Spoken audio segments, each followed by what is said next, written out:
tema da mensagem de hoje: 4 etapas para vencer. 4 passos para vencer. Diga, é um processo. É um processo. Diga mais forte, é um processo.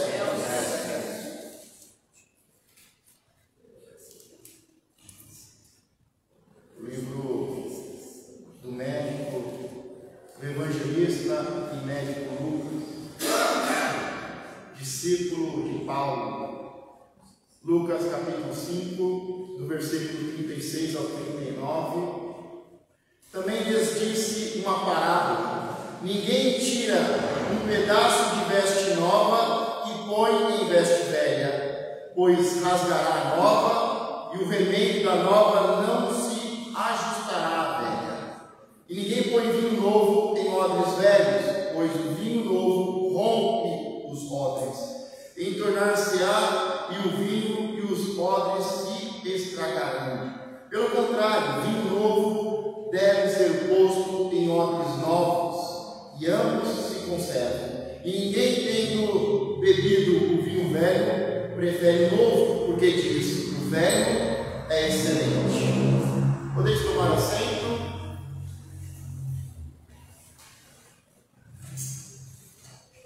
Jesus está conversando, está ensinando, ministrando a palavra do Pai, e aqui ele conta uma parábola. Uma parábola é uma narrativa alegórica que transmite uma mensagem indireta por meio de comparação ou analogia. Então Jesus conta uma parábola e aqui ele está falando sobre o remendo, sobre colocar algo novo em algo velho. E ele diz que os dois se perdem. Se você tiver uma roupa velha, e você pegar um remendo novo e colocar nessa roupa, essa roupa vai se perder. Se você pegar um odre velho e colocar vinho novo, esse odre e esse vinho vai se perder. Então ele fala de um tempo novo, de coisas novas. Nós temos a tendência de ficarmos presos ao passado e de remendarmos as coisas. Remendarmos uma veste, colocarmos vinho novo num odre velho. Isso aqui é muito profético, é muito profundo. É uma parábola. O que é mesmo uma parábola? Uma narrativa alegórica que transmite uma mensagem indireta por meio de comparação ou analogia. Então, essa veste e esse odre está falando de algo muito mais profundo. É uma analogia. Vestes fala de salvação. Quando se fala de veste, quando o homem pecou e ele teve que deixar o jardim do Éden, ele sai e a primeira coisa que ele tem que fazer é fazer um sacrifício e se cobrir. Mas ele não faz isso. Ele vai cozinhar folhas de figueira e ele vai cobrir o seu corpo com folhas de figueira. Diga, vestes. Vestes.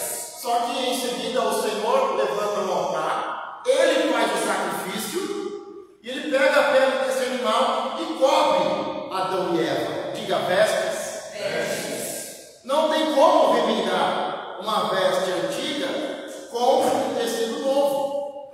Não tem como juntar as folhas de figueira, que representam a religiosidade, com a pele de um animal, que é o quê? A salvação. O pecado expiatório, que cobria e depois tirou. Então não tem como pegar uma veste velha e querer remendar.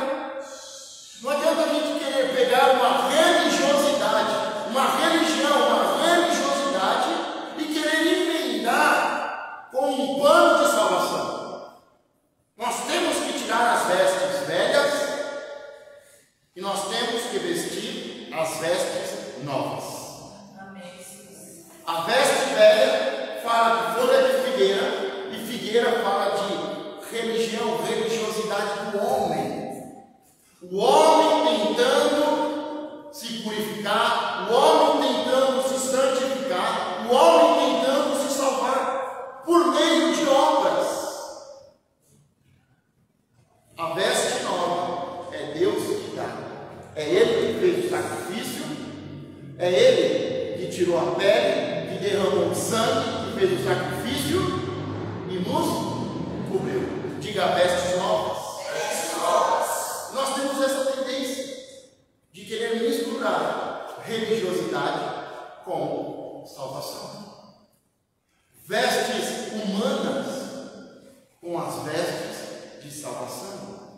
Uma é velha, está rasgada e é de tristeza, e a outra é de alegria. Não adianta querer julgar. Os dois vão se perder. Os dois o quê? As vestes e a pessoa. Os dois vão se perder. A pessoa e as vestes. Ela vai ficar sem vestes e envergonhada, nua. Agora, o odre e o vinho é a mesma coisa. É uma comparação, uma analogia. O que é o odre? O vaso representa o homem, a mulher. E o vinho? O vinho representa o sangue, representa a vida de Deus no homem. Se nós pegarmos um homem velho, um homem velho, um vaso velho, um homem velho, se nós pegarmos um homem natural, um homem carnal, que não foi salvo, e colocarmos dentro dele o vinho novo, o sangue de Cristo, a vida abundante de Cristo, esse homem velho se arrebenta e se perde essa pessoa e o vinho novo. Então não adianta pegar uma pessoa velha que está no primeiro Adão, que é pecador, que não é salvo, que não crê, que não confessou, que não tomou posse, que não recebeu, que não tomou posse da salvação, e querer colocar algo de Deus nele. Ele se arrebenta. Ele fica pior do que era antes, porque ele antes era um homem velho, um homem pecador, uma mente fechada, cauterizada no pecado, na programação do pecado. Um odre, um vaso, uma pessoa velha. Se ele não crê que Deus Pai sacrificou o seu único e unigênito Filho por amor, e ao terceiro dia o Pai o ressuscitou, se ele não crer e não confessar, ele não nasce de novo. Ele não se torna um homem, um vaso, uma nova pessoa. E tudo é perdido. Então o homem representa o homem, e ele pode representar o homem velho e o homem novo. E aqui o suco de uva representa o sangue de Cristo e a vida de Cristo abundante em nós, e nós desfrutando da vida de Deus, e não de uma vida humana do primeiro Adão, que está debaixo de maldição, que já está condenado. Vocês estão entendendo? Amém. Entendeu o que Jesus está falando? Ele está usando uma parábola, uma analogia. Ele está falando de algo, que ele está comparando, e ele está falando de coisas profundas, de vestes. Vestes de salvação, vestes de alegria. São duas vestes. Ele está falando de ordem, de vaso, de pessoas, de um homem e uma mulher. Então, tudo começa com salvação. E quando há salvação, um novo odre, aí se coloca o vinho novo. Tem muitas pessoas que são o quê? Vaso velho. Vasos para tesouro. Só que ele vem na igreja porque ele quer namorar, porque ele quer fazer o quê? Um negócio, um network, ele quer fazer negócios, vem. Aí o que acontece? Ele pega e ele olha o velho. E ele quer receber o vinho novo. O que eu acho muito interessante é que Jesus termina dizendo: e ninguém, tendo bebido o vinho velho, prefere o novo, porque diz: o velho é excelente. Qualquer pessoa que sabe um pouquinho de vinho, sabe que vinho velho que é vinho bom. Vinho velho, vinho fermentado, vinho mesmo, que é bom. Pastor, mas não é pecado beber vinho? Claro que não. Se é, me mostra na Bíblia.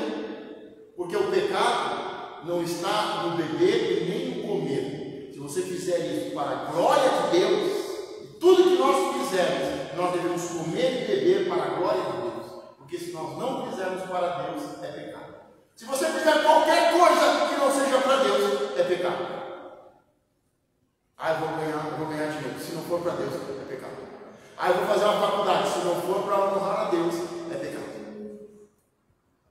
Vocês estão entendendo? Amém. Tudo que nós fizermos, se não for para Deus, é pecado.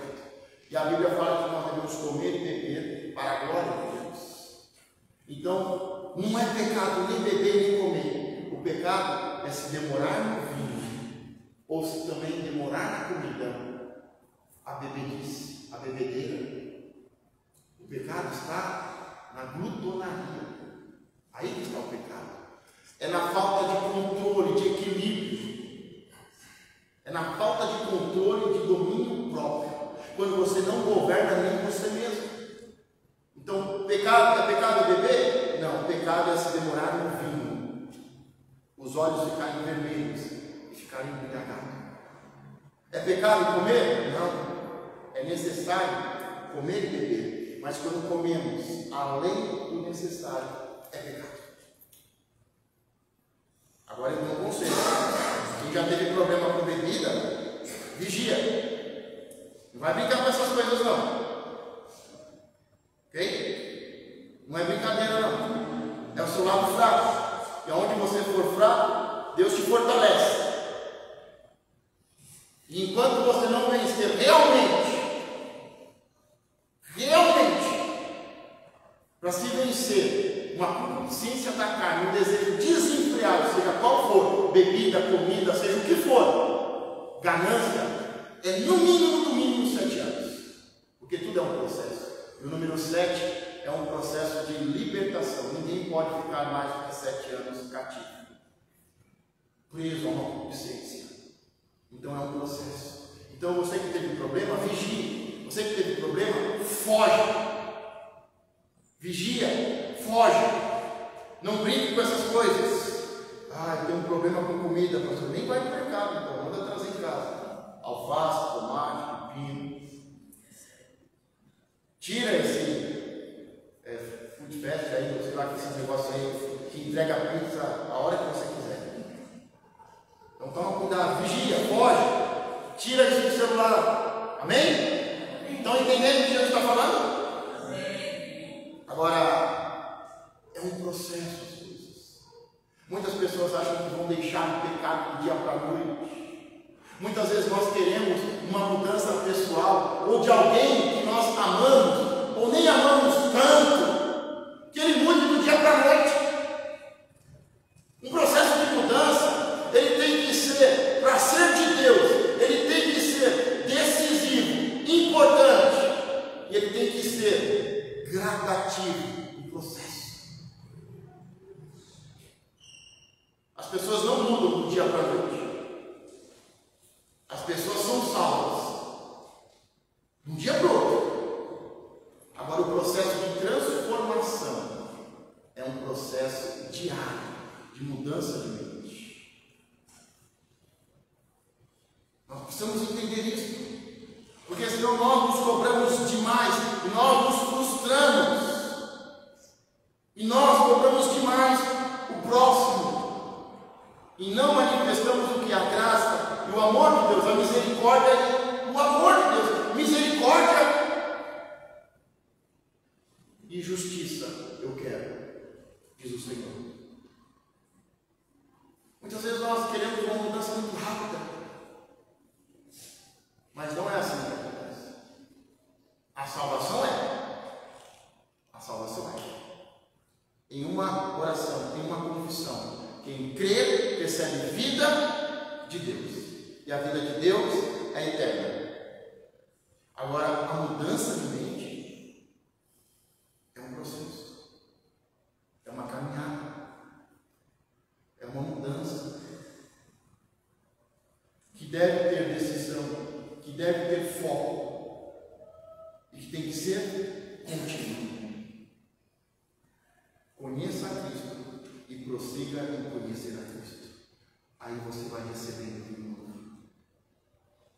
Calma. Respira fundo. As coisas vão acontecer. fé e paciência. Vocês estão entendendo? O odre do vinho novo representa um novo homem, a nova alegria, uma nova vida. Diga, um novo tempo. Se não souber fazer o processo, tudo se perde. Se fizer de qualquer jeito, tudo se perde. Se juntar o novo com o velho, tudo se perde.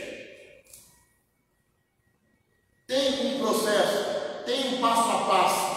Senão, tanto o pano novo como a veste velha se perde. Senão, tanto o óleo como o suco de uva, o vinho, se perde.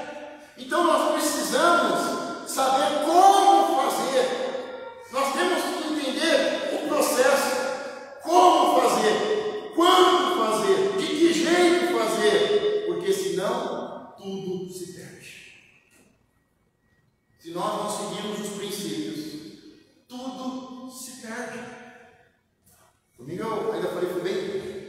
Acorda, rapaz, levanta, sai dessa cama. Mas tem hora que você tem que chegar lá e falar, sabe o que é? A partir de agora as coisas vão mudar. Porque você precisa tomar uma decisão. O caminho que você está parece bom, mas é de morte. E hoje eu estou te dando a oportunidade. Nós estamos aqui juntos. E Deus está nos dando a oportunidade de uma decisão, de uma conversão. Porque esse caminho é de morte. Pode até parecer bom, e é até religioso. Parece bom, é religioso, mas no final você vai se perder e vai perder tudo. Então eu quero orar com você. Filho, vamos orar, feche os seus olhos. Repita essa oração comigo. Amigo, diga assim: eu creio em Deus e que Ele enviou o seu Filho, único e unigênito, e o sacrificou por mim, derramou o seu sangue, a sua vida por mim. Eu creio e eu tomo posse dessa vida. Deus, eu recebo a sua vida e eu te peço, receba a minha vida. Perdoa o pecado, perdoa os meus pecados. Senhor, me ajuda, me fortaleça para que eu possa me converter no meu caminho. Vai repetindo comigo, filho, vai repetindo comigo. Converta esse mau caminho. Me dê força para ter foco e perseverar. Senhor, escreve o meu nome no seu livro da vida, nas nuvens, nas suas mãos, como diz a tua palavra. Eu quero estar nas tuas mãos, eu quero estar nas nuvens dos céus, do céu de Deus. Eu quero estar no teu livro do testemunho de um homem fiel, de uma mulher fiel, que mudou de vida e que tem obras de justiça. Senhor, me ajude, perdoa o pecado, perdoa os meus pecados, escreve o meu nome, Senhor. Aí você coloca a mão na cabeça da pessoa e diz: Senhor, que o teu Espírito neste momento entre nessa pessoa, que ela possa se tornar um odre novo. Senhor, dê as vestes novas de salvação. Receba o Espírito de Deus. O Espírito de Deus se une ao teu Espírito. Está nascendo um novo Espírito agora direito. Vocês estão entendendo? Amém. Se não for pela força, se não for pela dor, vai pelo amor. Mas de um jeito ou de outro nós temos que ir. E a melhor coisa é chamar e dizer: para pensar. Porque a Bíblia fala que há um caminho que parece de vida, que parece de Deus, que é a religiosidade. Mas esse caminho, no final, tudo se perde. Mas existe a salvação, existe a reconciliação com Deus. Se arrepender, se converter para o caminho de Deus, não para uma religiosidade, como o judaísmo, como o catolicismo, como o cristianismo. No começo, os discípulos eram chamados de os do caminho, porque Jesus é o caminho. Jesus é o caminho, a verdade e a vida. Ele não é uma religião, ele não é uma religiosidade, ainda que seja antiga, ainda que seja bonita, ainda que tenha muitos cerimoniais. mas não serve para nada. Se não souber fazer, se fizer de qualquer jeito, se juntar um novo com o velho, tudo se perderá. Diga, tudo se perderá. Tudo se perderá. Se ficar preso ao passado, ainda que estas coisas sejam excelentes, nunca terá algo ainda melhor, mais bom. Tem pessoas que vivem do passado, não de tristezas, mas de coisas boas. Não importa o seu passado, se é de dores ou de conquistas, nós temos que viver agora, o agora, o presente, e caminharmos para o futuro. Quantas pessoas presas na dor ou na alegria do passado? São prisões, é o mesmo lado de uma moeda, as dores e as alegrias do passado. Porque antes, pastor, antes a igreja era melhor, porque antes os louvores e as pregações eram melhores. Tem pessoas presas na dor. Eu saí da igreja porque, pastor, você nem sabe o que aconteceu. Eu nem quero saber, irmão. Nem quero perder tempo com isso, irmão. Deixa o passado, perdoa, peça perdão. Eu gosto muito de uma frase de um teólogo da Idade Média que ele diz: se um homem mau fez algo ruim contra você, perdoe, para que não aconteça de ter dois homens, duas pessoas más, aquele que fez e aquele que não perdoa. Então eu quero que você também saber, irmão, perdoa e segue em frente. Das suas conquistas do passado, eu não quero saber, irmão. Eu quero viver o aqui e o agora, e eu quero avançar para a vontade de Deus. Quantos pensam assim? Amém. Quantos entendem que a palavra de Deus é assim? Amém. Então feche os seus olhos. Coloque a mão no seu coração. Hoje metade dos homens maus vai acabar. Metade das mulheres más vai acabar. Porque todo aquele que fez mal no passado para você, perdoe ele agora. Perdoe ele agora. Quantas vezes você tem que perdoar? 3, 7, 70 vezes 7. Se amanhã você lembrar desse homem mau, perdoe ele de novo. Se antes de dormir você lembrar dele, perdoe ele de novo. 70 vezes 7, 100. Se necessário, até o último dia da sua vida, perdoe, mas aprenda a perdoar e a deixar. Por isso diga, Senhor, eu perdoo. Eu perdoo. Senhor, eu libero. Eu gosto da oração dos profetas antigos que eles dizem: Senhor, perdoa o meu pecado. Senhor, perdoa o pecado da casa dos meus pais. Perdoa o pecado dos meus antepassados. Senhor, perdoa o pecado desta geração. Porque eu habito no meio de um povo de lábios impuros. E eu quero ter os lábios puros de misericórdia e de graça. E que diz: está perdoado. Não há dívidas. Lábios de misericórdia e de graça, dizendo: Pai, perdoa-os, porque não sabiam o que faziam. Diga: está perdoado. Está perdoado. Está perdoado. 70 vezes 7. Está perdoado. E o mais importante, eu os deixo. Eu os libero. Eu os deixo. Se eles forem para a direita, eu irei para a esquerda. Não me encontrarei mais com eles. E com esse passado de amargura, que eu já perdoei e que eu estou num processo de cura. Amém? Diga obrigado, Senhor. Obrigado por quê, pastor? Porque do jeito que você perdoa, você perdoa. Do jeito que eu perdoo, que nós perdoamos, nós somos perdoados. Hoje metade dos homens maus acabou. Porque você deixou de ser um homem e uma mulher má. Que fica lembrando, trazendo em memória, remoendo, dizendo: eu até perdoo, mas eu não esqueço, pastor. Hoje foi perdoado e foi deixado. Processo de cura. Vamos ao primeiro passo, ao primeiro processo. Nesse processo há 4 passos. E o primeiro, o processo de escolher as uvas. Diga: eu fui escolhido. Eu fui escolhido. Diga: muitos são escolhidos.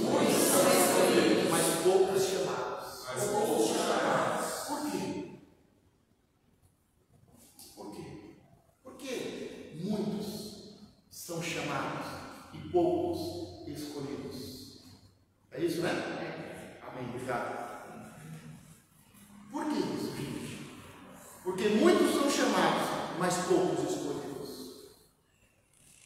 Havia uma multidão, porque Jesus chamou muitos, mas chegou um momento que ele começou a separar. Muitos são chamados, mas poucos escolhidos, porque a maioria quer ficar no meio da multidão, ser como as pessoas do mundo. Mas todo mundo faz, pastor.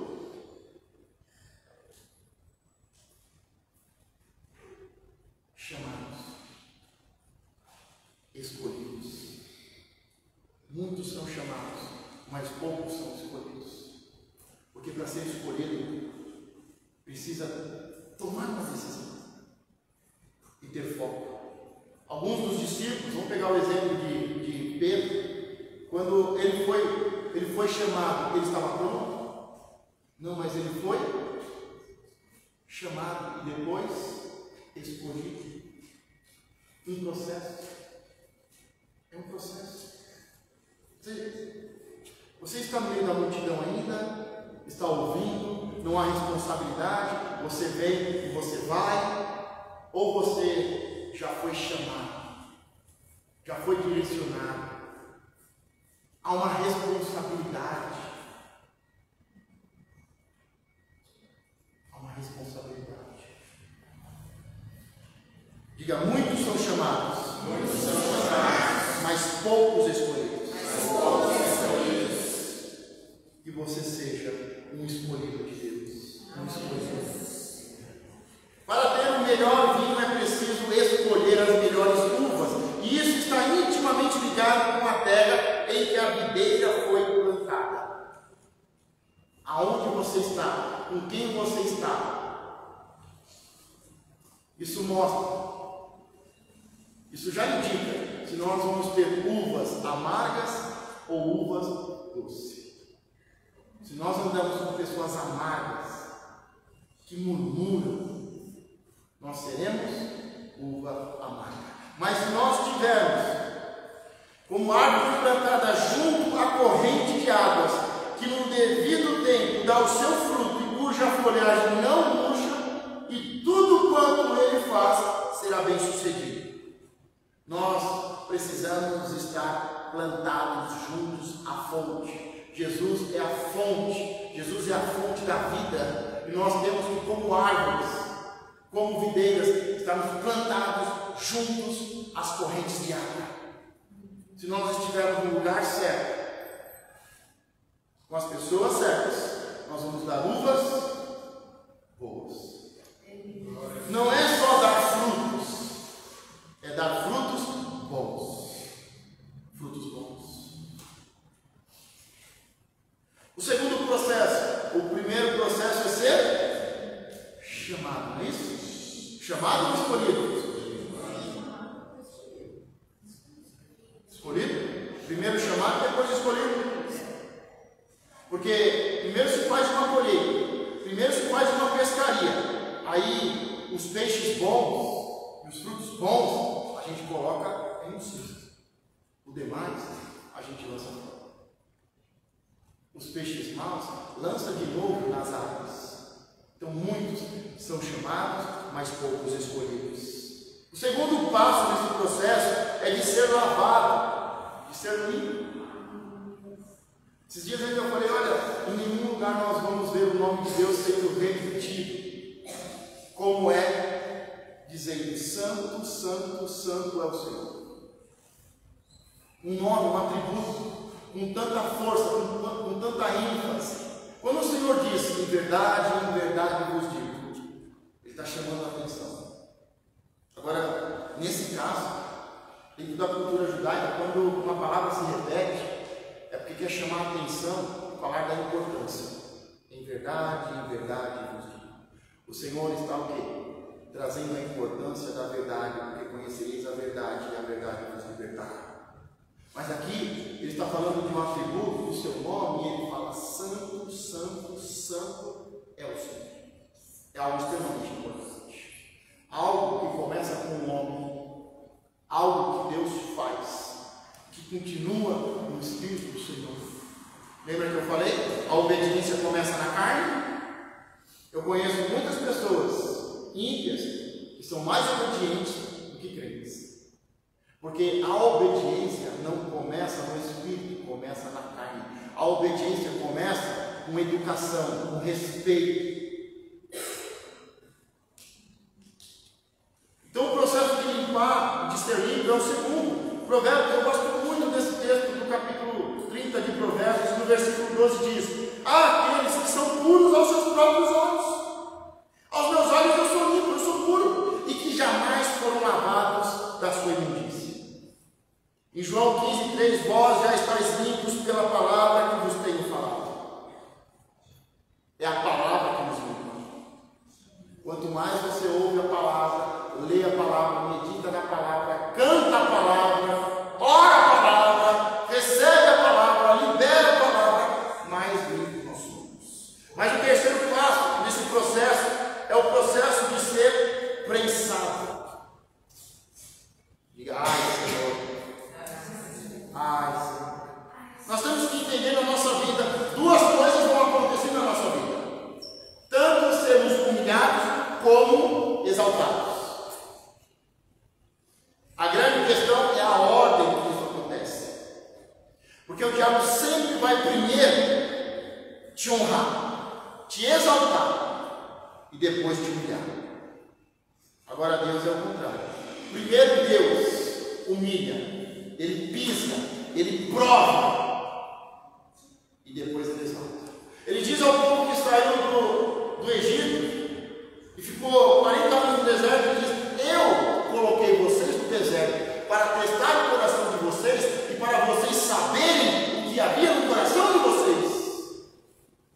É Deus que coloca no deserto, é Deus que prova, é Deus que humilha para depois exaltar e dar uma terra prometida que emana leite e mel, que nós entramos colhendo graça, bebemos água de poços que não cavamos e habitamos em casas largas e entesouradas.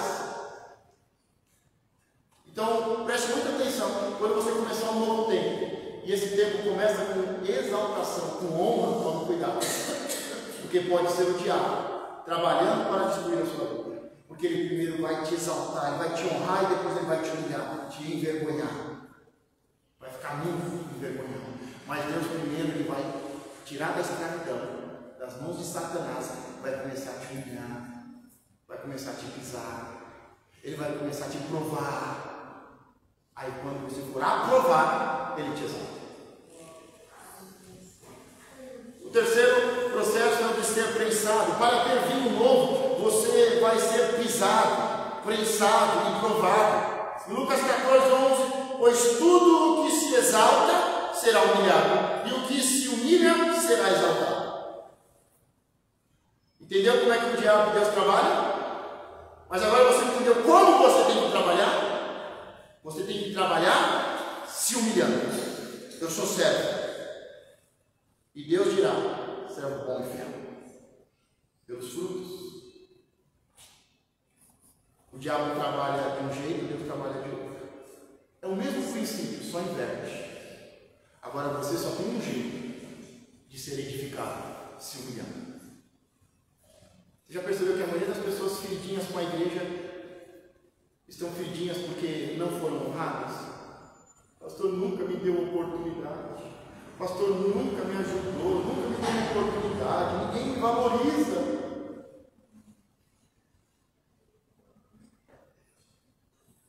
Será? A semente da uva nunca pode ser prensada, senão o vinho fica amargo.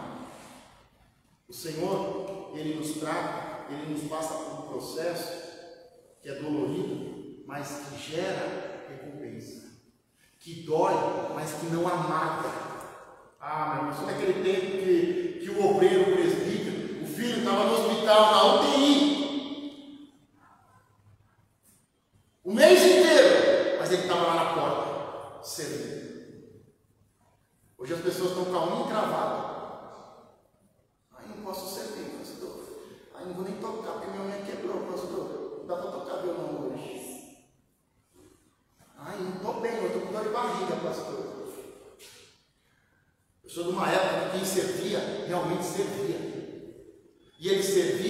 sabia, Deus está me testando, Deus está me provando, Deus está me provando para me aprovar. Deus está me testando, me provando. Ele quer ver o que há no meu coração. E muitos eram aprovados, porque no meio da dor, no meio do teste, no meio da prensa, onde ele estava sendo pisado, humilhado, e as pessoas diziam: aonde está o seu Deus? Ele estava sorridente na igreja e servindo. Não deixava nada amargar o seu coração. Pastor, porque o Senhor nem olhou para mim hoje. Não vou mais servir. Obreiros que não abriam mão de nada. Guerreiros, com uma mão edificavam, com a outra guerreavam. Momentos difíceis, de prova, de serem prensados, de dor, de teste, de prova, subindo o monte para sacrificar o filho, dizendo: Deus proverá. Estou desempregado, estou sem dinheiro, mas Deus proverá. Pessoas que aguentam o teste, a prova, que aguentam o fogo purificador. Passavam pela prova, passavam pelas águas, passavam pelo fogo, servindo e sorridentes. Não deixavam nada. E quando Deus está fazendo esse processo, nada fica amargo na nossa vida. Nada fica amargo. Porque Deus, quando Ele está fazendo um novo em nós e para nós, Ele não pisa a semente. A semente não é para ser pisada, a semente é para ser semeada. Porque se a semente for prensada, o vinho fica amargo. Tem muita gente que deixou de ser vinho e hoje é vinagre. É vinagre. Pessoas amargas, crentes amargos, porque não entendem o processo, não se humilham, não passam pela prova para serem exaltados. Estão querendo se honrar, serem honrados, e também entram no processo de Satanás para serem destruídos, e o final é humilhação, é amargura. Isaías 40:31: mas os que esperam no Senhor renovam as suas forças, sobem como asas, como águias, correm e não se cansam, caminham e não se fadigam. Hebreus 6:12: para que vos não façais negligentes, mas sejais imitadores dos que pela fé e paciência herdaram as promessas. Salmo 46:10: aquietai-vos e sabei que eu sou Deus. Está doendo? Eu sou Deus. Está sendo humilhado? Eu sou Deus, diz o Senhor. Está sendo honrado? Eu sou Deus.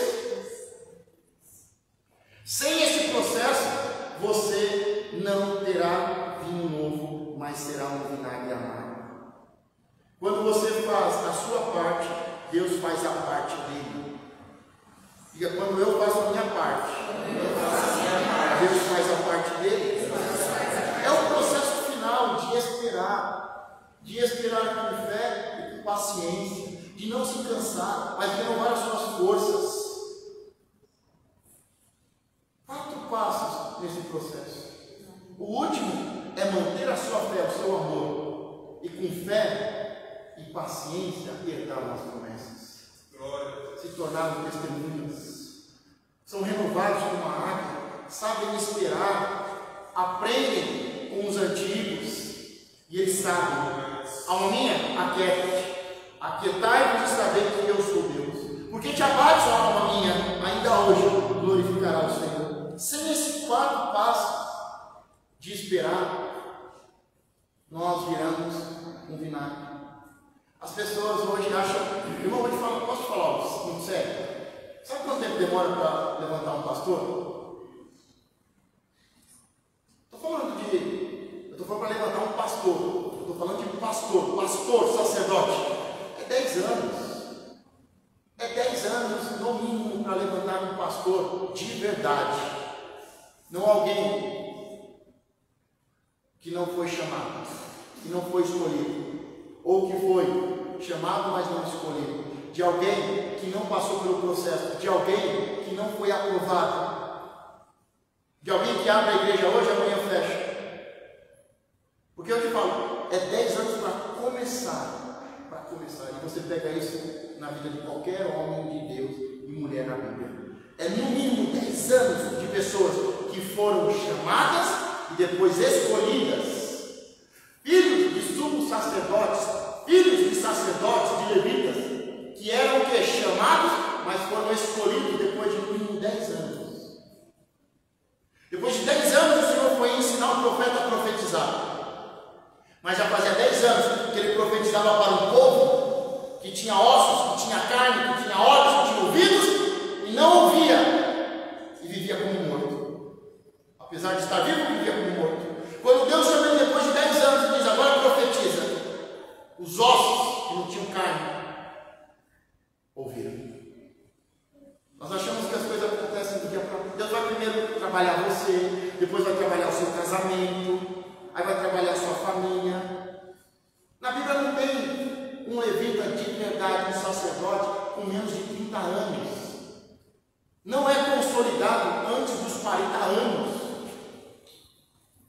Mas a gente não entende esse processo de ser chamado, de ser escolhido, de ser limpo. Nós não entendemos os processos e vamos nos perdendo no caminho. O processo de ser prensado, se não quebrar uns ovos, não tem omelete. Amém? Amém. Se não pisar as uvas, não tem suco, não tem vinho.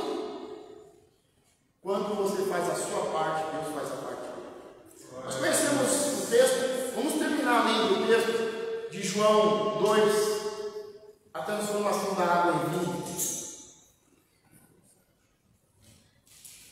João 2, de 3 a 11. Tendo acabado o vinho. Vinho significa o quê? Vida, alegria, vida. Vida alegre.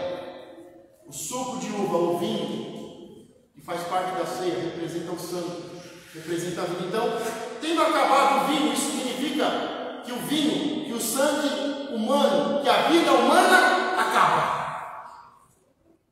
A mãe de Jesus lhe disse, eles não têm mais vinho, mas Jesus lhe disse, mulher, que tenho eu contigo? Ou seja, as coisas de Deus não têm a ver com as coisas dos homens. As coisas de Deus não têm a ver com a religiosidade.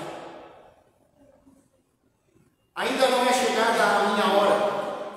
Então ela falou aos serventes, fazer tudo o que ele vos disser. Diga, obedecer o processo. Se não houver obediência dos servos ao processo, tudo se perde. Lembra que eu falei que das vestes do odre, o odre representa o homem, mas o odre também representa a igreja.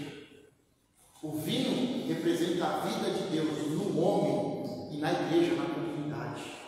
Tem pessoas que se perdem e tem igrejas que se perdem por algo simples: falta de obediência, falta de lealdade, de obediência, de honra. Tudo se perde se não obedecer. Você está entendendo? Amém. Ainda não é chegada a minha hora, então ela falou aos serventes: fazem tudo o que ele vos disser. Estava ali 6 talhas de pedra. Quantas? 6 fala da criação do homem no 6º dia, é o número do homem. Detalhe antes da gente prosseguir. Lembra que Jesus foi chamado para Caná da Galileia para o casamento. Maria estava lá, Jesus também foi chamado, foi convidado. Diga Caná da Galileia. Caná significa cano, pessoa fraca, frágil, levada pelo vento. Lembra que Jesus disse: o que foste ver no deserto? O que foste ver no deserto? Um caniço levado pelo vento? Um homem fraco? Não, vocês viram um profeta no deserto, João Batista. Caná significa cano, pessoa fraca, levada pelo vento. Galileia significa pessoas desprezadas. É nesse ambiente que Deus faz milagre. É nesse ambiente que Deus derrama da sua vida. Em pessoas que são fracas, aonde Ele pode ser forte. pessoas que são desprezadas, é que Ele honra, que Ele exalta. Continuando. Estava ali 6 talhas de pedra que os judeus usavam para as purificações, e cada uma levava 2 ou 3 metras. Ou seja, cabia cada metro é 40 litros, então tinha de 80 a 120 litros. E Jesus lhe disse: enchei de água as talhas, e eles as encheram totalmente. Eles obedeceram de verdade. Eles falaram: não, tá bom. Não, tá bom. Cabe 120, mas vamos colocar 100. Nós obedecemos, Jesus. Eles obedeceram em tudo. Porque senão, se perde o processo. Se perde o processo. E eles as encheram totalmente, então lhes determinou: tirai agora e levai ao mestre-sala. Eles a fizeram, tendo o mestre-sala provado a água mostrada, transformada em vinho, não sabiam de onde viera, se bem que sabiam os serventes que haviam tirado a água. Chamou o noivo, ele disse: todos costumam pôr primeiro o bom vinho, e quando já beberam fartamente, servem o inferior. Tu, porém, guardaste o bom vinho até agora. Diga: o melhor vinho é para o final. A religiosidade começa com o melhor vinho. Não vamos contratar um cantor, vamos chamar um pregador famoso, vamos fazer isso, vamos fazer aquilo. Tudo isso começa com o melhor vinho, mas termina sem vinho, porque tudo isso é humano. Mas no caso de Jesus, começa com pessoas fracas, com pessoas que são desprezadas, mas que são servos, que obedecem, e que o vinho no final se torna melhor. Preste muita atenção. Pergunta: por que, pastor? O mestre não sabia de nada. O mestre sabe. O mestre, o mordomo morto, o responsável pela festa, não sabia de nada. Tem muitos mestres que a gente acha que é mestre e não sabe nada. Mas os servos, diga: os servos sabem.